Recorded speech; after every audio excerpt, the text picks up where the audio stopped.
예수께서 그들 앞에 또 비유를 들어 이르시되 천국은 좋은 씨를 제밭에 뿌린 사람과 같으니 사람들이 잘 때 그 원수가 와서 곡식 가운데 가라지를 덧뿌리고 갔더니 싹이 나고 결실할 때 가라지도 보이거늘 집주인의 종들이 와서 말하되 주여 밭에 좋은 씨를 뿌리지 아니하였나이까 그런데 가라지가 어디서 생겼나이까 주인이 이르되 원수가 이렇게 하였구나 종들이 말하되 그러면 우리가 가서 이것을 뽑기를 원하시나이까 주인이 이르되 가만두라 가라지를 뽑다가 곡식까지 뽑을까 염려하노라 둘 다 추수 때까지 함께 자라게 두라 추수 때에 내가 추수꾼들에게 말하기를 가라지는 먼저 거두어 불사르게 단으로 묶고 곡식은 모아 내 곡간에 넣으라 하리라.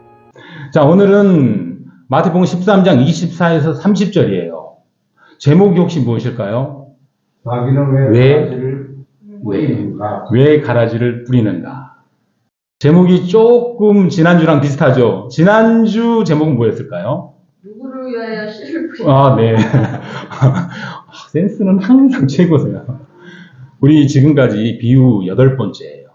그동안 누가복음을 쭉 하다가 마태복음으로 넘어왔는데, 지난주는 사실 우리가 너무 편안하게 흔한, 나름대로 많이 들었던 그런 밭의 비유, 씨 뿌리는 자의 비유를 누구를 위하여 씨를 뿌리나 라는 제목으로 말씀을 나눴습니다. 왜냐하면 씨를 뿌리는 사람이 주인공이기 때문에 그랬어요.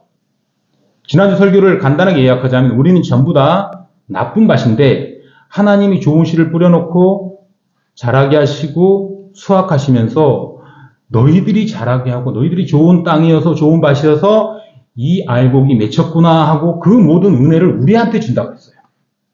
그리고 반대로 씨가 뿌려졌는데 거기서 그냥 죽어버리고 살아나지 못하는 거예요. 예수 그리스도 이름이 헛되이 십자가에 죽은 것입니다. 그런 밭을 소유하고 있는 사람들한테는 심판을 주면서 너희들이 심판을 자초했다라고 그 이유를 그들에게 묻는다고 했습니다. 그래서 씨 뿌리는 비유, 밭의 비유는 심판과 구원을 상징한다고 했습니다. 그리고 본문이 쭉 내려오면서 이 씨에 관해서, 밭에 관해서 설명을 쫙 해줘요. 그리고 오늘 본문이 딱 들어옵니다. 근데 예수님이 또 비슷한 비유를 해요. 사실 밭, 씨 거의 다 끝났잖아요. 그럼 오늘 비유는 굳이 안 들어도 될 텐데 굳이 천국 비유라는 타이틀을 가지고 가라지와 알곡의 비유를 얘기합니다. 자, 내가 다시 비유를 들어줄게. 어떤 사람이 있는데 자기 밭에 좋은 씨를 뿌렸어. 근데 밤에 원수가 와서 거기다가 가라지를 더 씌우고 간 거야 라고 주인이 얘기를 해요.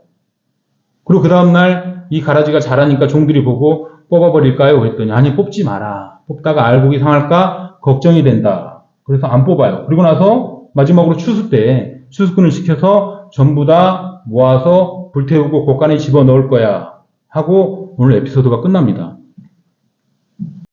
지난 밭의 비유는요 되게 쉬웠어요. 너무 쉬운 비유였어요. 그런데 굉장히 어렵게 제가 본문을 끌고 갔습니다. 왜냐하면 그만큼 중요하기 때문에.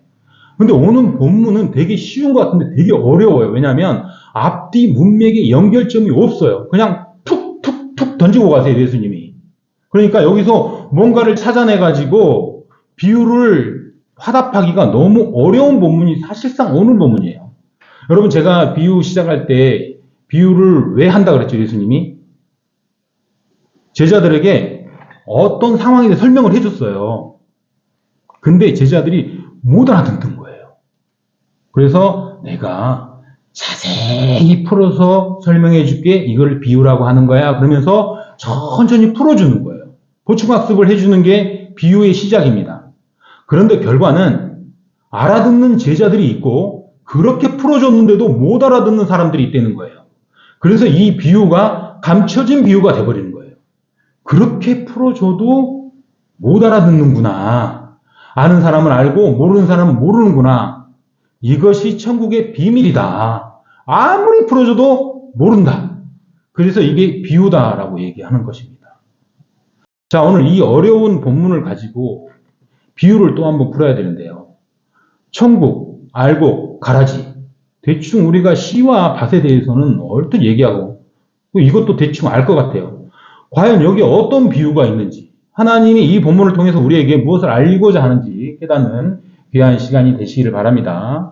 이제 성경 안으로 한 발 한 발 들어가겠습니다. 마태복음 13장 24절, 예수께서 그들 앞에 또 비유를 들어 이르시되 천국은 좋은 씨를 제밭에 뿌린 사람과 같으니. 아멘. 자, 맨 윗줄은 천국으로 비유로 끝났어요. 그런데 이제 갑자기 천국이 나옵니다. 근데 천국이 뭐라고 얘기하냐면 한 사람이 자기 밭에 좋은 씨를 뿌렸다. 그러니까 이 사람 그리고 씨 뿌리는 이 모든 상황을 천국이라고 지금 얘기해 버리는 거예요. 그럼 이 사람은 누구일까요? 우리가 금방 알 수 있어요. 이 사람은 하나님 아니면 예수님이죠. 자기 밭에 씨를 뿌린 분이니까 우리가 뿌리진 않았을 거 아니에요. 그리고 예수님은 천국이죠. 그러면 이 천국과 예수님을 딱 연결하면 갑자기 떠오르는 단어가 있잖아요. 천국이 가까이 왔다. 즉, 이 비유의 시작은 천국이 너희들과 함께 있다로 시작하는 것입니다. 여러분, 우리가 예수님이랑 같이 살면, 같이 모시고 있으면 사실 우리 삶이 지금 천국이잖아요. 이 땅에서 천국을 살고 있는 게 맞잖아요. 그런데 가끔 지옥 같은 경우도 느껴요. 정말로요, 우리가 예수 안에서 너무나 평안하고 행복하면 좋겠지만 그것을 고통스러워서 견디지 못하는 상황으로 신앙생활을 하는 사람도 있습니다. 그들에게는 어쩌면 이게 천국인데 지옥일 수도 있어요. 왜 우리 삶의 천국인데 그리스도를 모시고 있는 천국을 살면서 왜 가끔 지옥과 같은 그런 경우가 있을까요? 자, 오늘 본문을 통해서 한 발 한 발 또 풀어보도록 하겠습니다. 마태복음 13장 25절, 사람들이 잘 때 그 원수가 와서 곡식 가운데 가라지를 덧뿌리고 갔더니. 아멘. 질문을 하나 하겠습니다. 24절에 있던 씨 뿌리는 사람, 단수예요. 그리고 지금 25절에는 잠자는 사람들이 나옵니다. 복수입니다. 24절의 사람과 25절의 사람은 동일 인물일까요? 다른 인물일까요? 이래서 어렵다는 거예요, 이 비유가. 이게 굉장히 쉬운 것 같은데 되게 어려워요. 언뜻 보기에는 같은 사람 같잖아요. 그런데 우리는 앞서 이미 그 사람에 대해서 확정을 내렸습니다. 예수님 아니면 하나님, 씨 뿌리는 분, 천국. 하나님이 주무신다는 건 말이 안 되죠. 하나님은 자지 않아요. 그러니까 오늘 25절에 나와 있는 분은, 사람들은 최소한 하나님과 예수님은 아니에요. 뭔가 다른 복수의 사람들을 얘기하고 있다는 것입니다. 그러면 누구일까요? 간단하게 알 수 있습니다. 일종의 청지기, 농부, 종들이에요. 주인이 씨를 뿌려놨으니까 이 사람들이 그거를 경작을 하고 지켜야 되는데 잠자고 있었던 거예요. 잠자고 있는데 하필 그때에 원수가 와서 씨를 덧뿌리고 가세요. 덧뿌렸다는 얘기는 기존에 있는 씨 위에 또 다른 씨를 뿌렸다는 얘기입니다. 여러분, 가라지라는 게 무엇입니까? 그냥 정상적인 곡식이 아닌 그런 잡초들이잖아요. 그런데 그것을 뿌리면 이게 밭이 되겠어요? 좋은 밭인데 갑자기 나쁜 밭이 돼버리는 거예요. 예수님은 우리를 좋은 밭으로 만들어놨는데 우리 안에 가라지가 자라면 어떻게 되겠어요? 큰일 나는 거죠. 그런데 하필 우리가 잠자고 있을 때 뿌린다는 거예요. 잠자고 있을 때 원수가 와서 가라지를 뿌렸다. 뭔가 또 생각나는 단어가 있지 않으세요? 깨어있으라. 깨어있으면 돼요. 원수가 씨를 못 뿌리는 거예요. 우리 계속 깨어있습니다. 그런데 우리가 육적으로나 영적으로나 여러분 우리가 깨어있을 수 있나요? 항상? 항상은 아니죠. 깨어있긴 한데 가끔 시험에 들기도 하고 가끔 하나님을 원망하기도 하고 그러는 건 누구나 마찬가지예요. 아무리 거룩한 성인도요. 그 과정이 있을 뿐이지 완전한 거룩은 없습니다. 그래서 결국에 오늘의 이 25절 결론은 뭐냐? 인간은 누구나 살 수 있다. 그리고 반드시 그때 원수가 와서 씨를 뿌린다. 결론은 원수가 씨를 뿌리는 것을 막을 수가 없다. 반드시 뿌려지게 돼 있다. 그것도 좋은 밭에. 너무나 아이러니하죠? 이제 어떻게 얘기가 흘러가는지 또 다음 구절로 가보겠습니다. 마태복음 13장 26절. 싹이 나고 결실할 때 가라지도 보이거늘. 여기서 저는 읽자마자 너무나 의문이 갔어요. 아니, 씨로 있을 때는 몰랐을까요? 왜 자랄 때도 알 수 있었을 텐데 결실이 날 정도면 거의 다 성장했다는 얘기예요. 다 성장하고 나서 얘가 가라지인 것을 알았다는 것이죠. 그럼 무슨 미운 오리 새끼예요? 다 커야 알아요? 성경학자들이 여기서 기가 막힌 답을 줍니다. 이스라엘에는 밀과 보리가 있는데 이들을 참밀, 가짜밀, 보리 뭐 이거 다 섞어 놓잖아요. 그러면 이게 헷갈린대요, 밀이. 그 씨를 잘 구별하지 못한답니다. 덧뿌리고 간데도 모르는 거예요. 그리고 이게 싹이 나고 새순이 나잖아요. 그럼 모른대요. 어느 정도 자랄 때까지 비슷하게 자란대요. 그런데 이제 꽃봉오리가 맺히고 열매가 맺히려고 하면 그걸 보고 아는 거예요. 아, 가라지네. 이게 성경학자들의 답입니다. 그럼 우리는 성경학자가 아닌 우리 본분으로 들어가고 있어요. 자, 여러분과 저는 대부분 시골에 농사를 지었습니다. 여러분, 쌀알과 밀알을 우리가 구별 못합니까? 가짜인지 아닌지 몰라요? 우리는 금방 알아요. 새순만 나도 알아요. 그런데 우리는 농부는 아니에요. 농사를 좀 지어보고. 그런데 지금 이 집에 있는 청지기들은, 농부들은, 종들은 농부예요. 근본이. 농사를 업으로 살았던 사람들이라고요. 모를까요? 그 씨를 모를까요? 새순을 모를까요? 내 자라는 내내 알았을 것이에요. 제 친구 중에 일란성 쌍둥이가 몇 명 있어요. 저 땅끝마을 해남에 사는 친구인데 이름이 서선진이에요. 걔 동생이 서후진입니다. 이름이 진짜 내추럴하죠. 선진, 후진. 아, 나는 항상 걔 생각만 하면 무서워. 얘가 이거 듣지 말아야 되는데. 근데 저는 선진이하고 후진이가 동시에 서 있잖아요. 그럼 누가 선진인지 금방 알아요. 걔네 부모들은 모를까요? 당연히 알죠. 내 쌍둥이를 낳는들 모를까요? 농부들이, 천지기들이 이 씨에 자라고 가지를 보면서 처음부터 가라지가 자라고 있구나라는 것을 모를 수는 없어요. 그럼 농부가 아니에요. 그런데 인지 알고 있다는 거예요. 뭔가 복선이 깔려있는 듯한 느낌 들지 않아요? 알 수 있는데 모르게 했다. 알았는데 말을 못하고 있다. 뭔가 깔려있어요. 다음 구절로 넘어가 보겠습니다. 마태복음 13장 27절. 집 주인의 종들이 와서 이말하되 주여 밭에 좋은 씨를 뿌리지 아니하였나이까. 그런데 가라지가 어디서 생겼나이까. 아멘. 자, 이제 아까 사람들이 자고 있다는 게 여기서 나타나요. 이 사람들이 자고 있었던 거야. 그러니까 누가 뿌린지를 모르는 거예요. 자기가 자기 자충수를 판 거야, 이제. 잤다는 걸 자수하고 있는 거예요. 우리가 주인님 잠깐 잤는데 눈을 떴더니 가라지가 자라고 있네요. 순간적으로 시간이 굉장히 많이 흘러버렸는데 아무튼 지금 상황은 그래요. 누가 뿌린지 모르는데 저 씨를 누가 뿌렸을까요? 하고 주인한테 물어보는 거예요. 자, 주인은 뭐라고 대답했을까요? 마태복음 13장 28절. 주인이 이르되 원수가 이렇게 하였구나. 종들이 말하되 그러면 우리가 가서 이것을 뽑기를 원하시나이까? 아멘. 자, 이제 주인이 앉았다는 게 나와요. 그러니까 처음에 씨를 뿌린 사람은 주인이고 예수님이고 지금 이 주인이 안 자고 있었는데 너무 신기한 거는 종들이 주인한테 물어봤을 때 주인이 대답을 해요.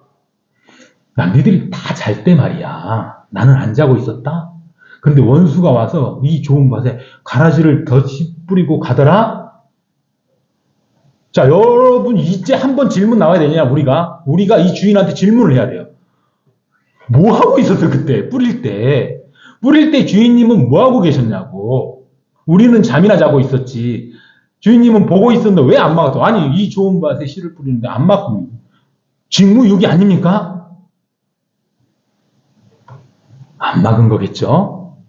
못 막은 게 아니라 허용하고 있었던 거예요. 자, 이 충성스러운 종들이 이제 한마디 합니다. 이제 그러면 우리가 본분을 다 하겠습니다. 아까는 잤지만 이제 가서 이 피를 다 뽑아버리겠습니다. 이 깐부기들, 자, 이 가짜들, 가라지 다 뽑아버리겠습니다. 그래서 이 밭을 원래 주인님이 갖고 놓은 좋은 밭으로 만들어 놓겠습니다 하고 뽑아버릴까요? 라고 질문을 딱 했는데 뭐라고 대답을 했을까요? 마태복음 13장 29절. 주인이 이르되 가만두라. 가라지를 뽑다가 곡식까지 뽑을까 염려하노라. 아멘. 굉장히 난감한 상황이 도달했어요. 가만두라.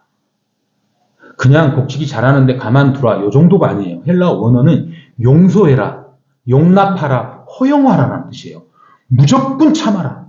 무조건 놔둬라. 이런 얘기예요. 오른뺨을 때리면 왼뺨을 대라. 이 얘기를 하고 있는 것입니다. 굉장히 이해가 안 가죠. 충분히 막을 수 있었을 텐데, 중간에 뽑을 수 있었을 텐데, 지금까지 자랄 때까지 가만히 놔두고 가만두라. 그래놓고 가만두라고 하는 이유가 너무 웃겨요. 아니, 멀쩡한 알곡이 자라고 있는데 가라지가 옆에서 자라고 있어요. 근데 이 가라지를 뽑는데 알곡이 뽑힐까봐 뽑지 마라 그래요. 여러분, 다시 우리가 어렸을 때 농사 지었던 곳으로 돌아가 보겠습니다. 제가 시골에서 논농사, 방농사를 많이 지었다고 그랬잖아요. 피를 뽑으면요, 정확하게 뽑아낼 수 있어요. 알곡은 놔두고 피만 뽑고, 가끔, 진짜 가끔 피를 뽑을 때 알곡이 딸려 나오는 경우가 있어요. 뿌리가 너무 붙어 있어가지고. 그러면 다시 분해해가지고 알곡만 심어버리면 돼요. 그러면 거의 대부분 살아납니다, 그 자리에서. 근데 지금 예수님은 농사법을 전혀 모르는 사람처럼 얘기하고 있는 거죠. 알곡을 살려야 되니까 가라지를 놔둬라. 살짝 분위기를 전환해 볼게요. 가라지는 알곡을 위해서 존재하는 것이야. 이런 느낌이 싹 들어요. 그러니까 걔네들은 내가 허용하고 있어.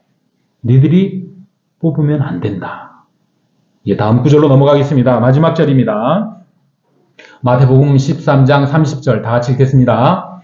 둘 다 추수 때까지 함께 자라게 두라. 추수 때에 내가 추수꾼들에게 말하기를 가라지는 먼저 거두어 불사르게 단으로 묶고 곡식은 모아 내 곳간에 넣으라 하리라. 아멘. 여러분, 오늘 본문에서 뭔가 무서운 게 느껴지지 않으십니까? 그냥 알곡과 가라지 천국이었어요, 시작은. 갑자기 백보자 심판이 나오기 시작하는 거예요. 불살라 버린대요. 불살라 버리기 위해서 단으로 묶어서 들에 던져 놓는다는 거예요. 나중에 태울 거라는 얘기예요. 지금 태우는 것도 아니고. 심판. 가라지를 심판하기 위해서 지금 자라게 했다는 거예요. 누가 이런 걸 보고 그러더라고요. 천국에 땔감이 부족해서 키웠다. 농담인데 땔감이 부족해서 키운 건 아닌 건 확실해요.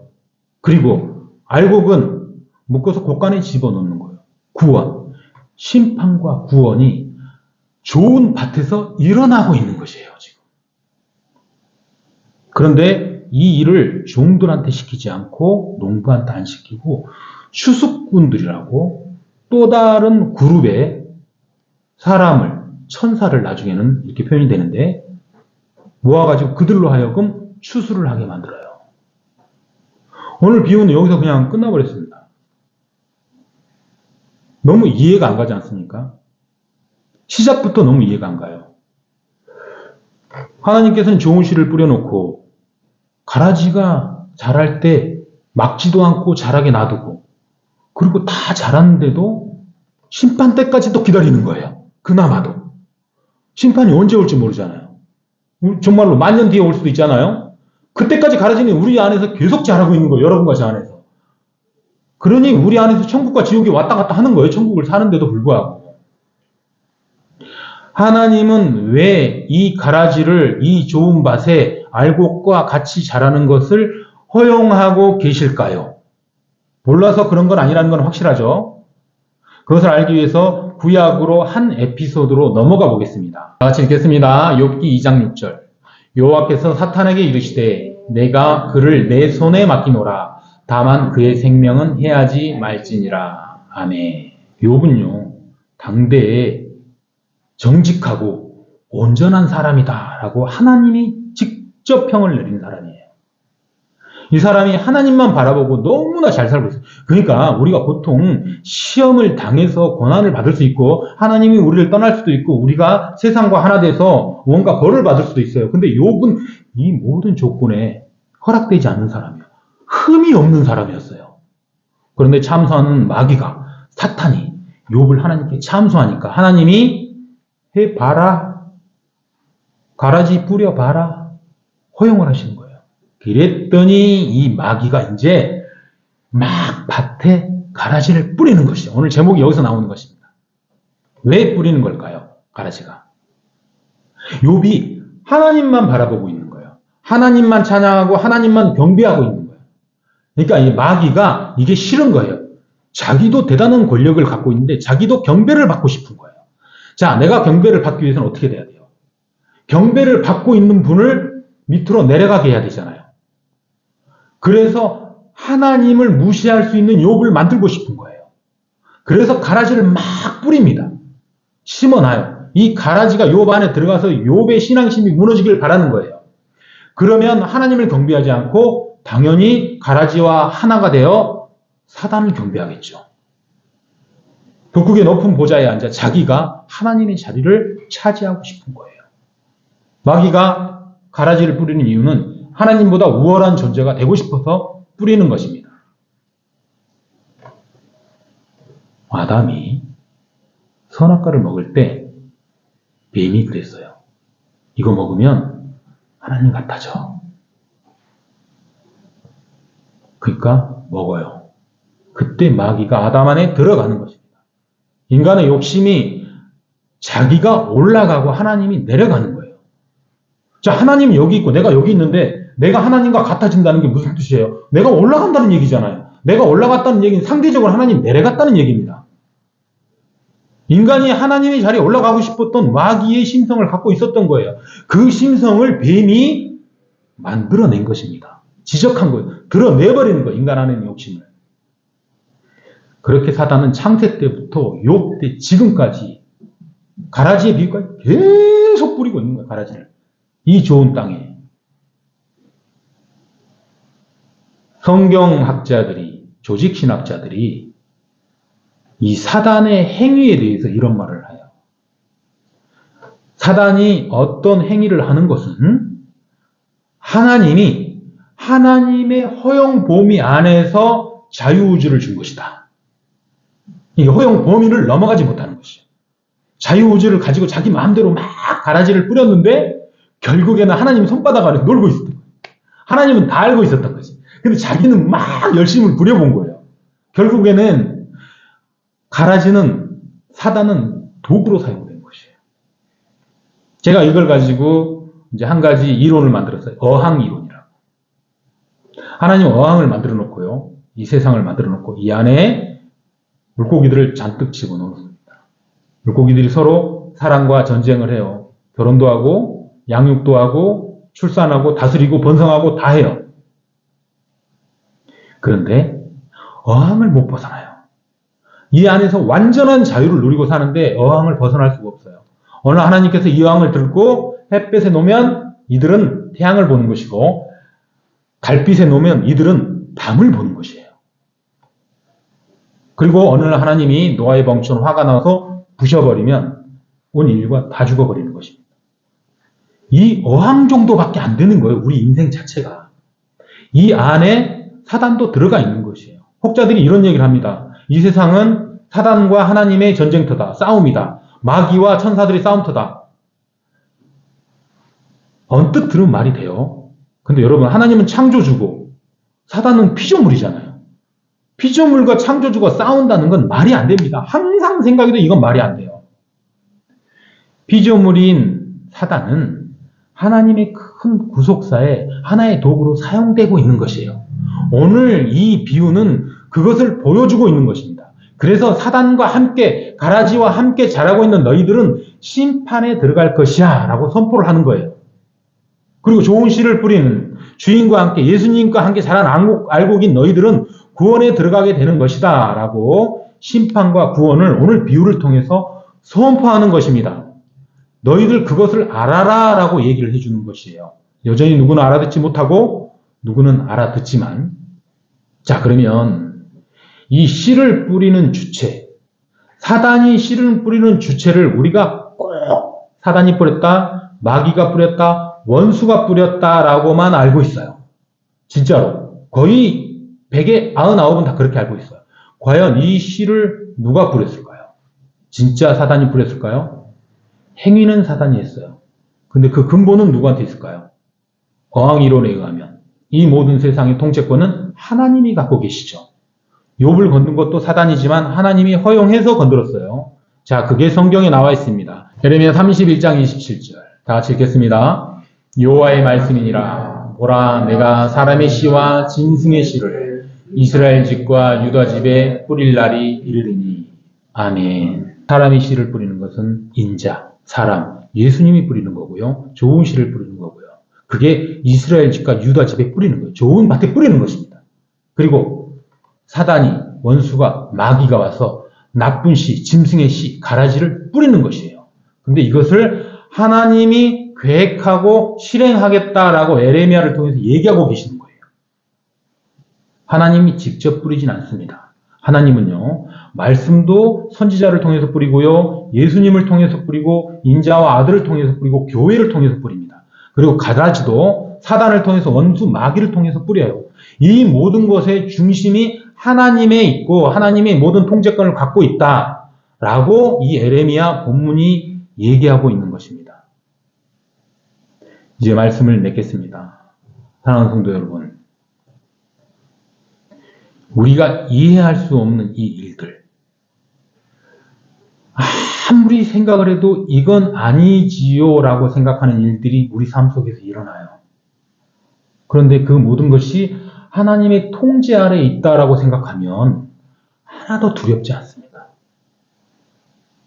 알곡을 자라기 위해서 가라지를 심어놓고 하나님께서는 이 가라지도 자라게 해, 알곡도 자라게 해요. 똑같은 물, 바람, 햇빛을 양쪽 다 준단 말이에요. 심판 때까지 다 같이 건강하게 자라요. 우리만 잘 자라게 하고 모든 어둠의 것들을 다 죽여버리지 않는단 말이에요. 이 세상의 어둠의 심판자들이, 어둠의 권력자들이 여전히 아직 살아있는 이유예요. 하나님이 우리의 거룩을 위해서 우리가 주연이고 이들을 조연으로 우리한테 제공해 주고 있는 것이요. 도구로 사용되고 있는 것입니다. 예수님이 우리를 위해서 십자가에서 돌아가셨잖아요. 우리의 모든 죄가 다 사해졌어요. 그런데 왜 우리는 아직도 고난에 처하며 마귀 유혹에 빠질까요? 예수님이 십자가에서 해결하신 것은요, 우리의 원죄를 해결하신 거예요.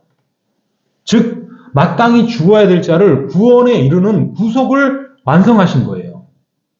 죽어야 될 우리가 살아난 은혜의 기쁨이 십자가입니다. 그런 우리가 이 땅에서 곡식으로 자라나고 있는 거예요, 지금. 구원받은 우리가. 좋은 밭에서. 그때에 우리를 위하여 하나님이 가라지를 예비하고 계시는 것입니다. 십자가 사건하고는 또 다른 예비예요.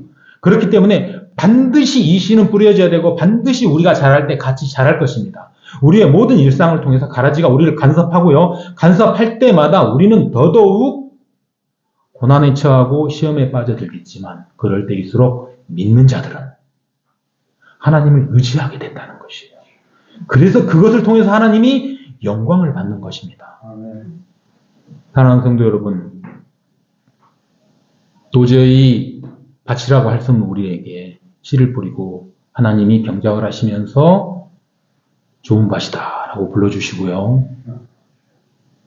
혼자 살아갈 수 없는, 혼자 잘 자라기만 하면 좋을 줄 알았는 이 알곡의 세상에서 그나마 우리를 더 튼튼하고 건강한 열매를 맺게 또 가라지를 예비하신 하나님의 마음을 혹시 알 수 있습니까? 느껴지십니까? 여러분, 자녀가 말을 안 들으면 아니면 혹은 말을 잘 듣더라도 부모는 가끔 회초리를 듭니다. 그러면 자녀들은 되게 억울해해요. 자기가 왜 맞는지를 몰라요. 부당하다고 생각하는 게 대부분입니다. 회초리를 안 들어도 될 텐데 왜 들까요? 들어야만 하니까 듣는 게 또 부모 마음이에요. 그런데 이 회초리를 들음으로 인해서 내 자녀가 고통 중에 거하면 그 2배, 3배의 고통에 들어가는 게 누구죠? 부모예요. 예수님이 우리에게 가라지를 심어주고 같이 자라게 하면서 우리가 고통당하는 것을 볼 때마다 우리는 점점점 튼튼하게 자라겠지만 하나님의 마음속에서는 피눈물을 흘리고 계시는 것입니다. 그걸 감내하면서 우리를 바라보고 계시는 것이에요. 이 고통은 우리 혼자 가는 고통이 아니고요. 이 가라지와의 동행은 우리 혼자 가는 게 아니에요. 하나님이 우리와 같이 동행하고 계시는 거예요. 천년 만년 우리가 천국에 갈 때까지. 그러니까 우리에게 어떤 고난이 오고 우리가 가라지와 동행하는 어둠의 길을 걷는 게 깨달아지거든, 발견되거든.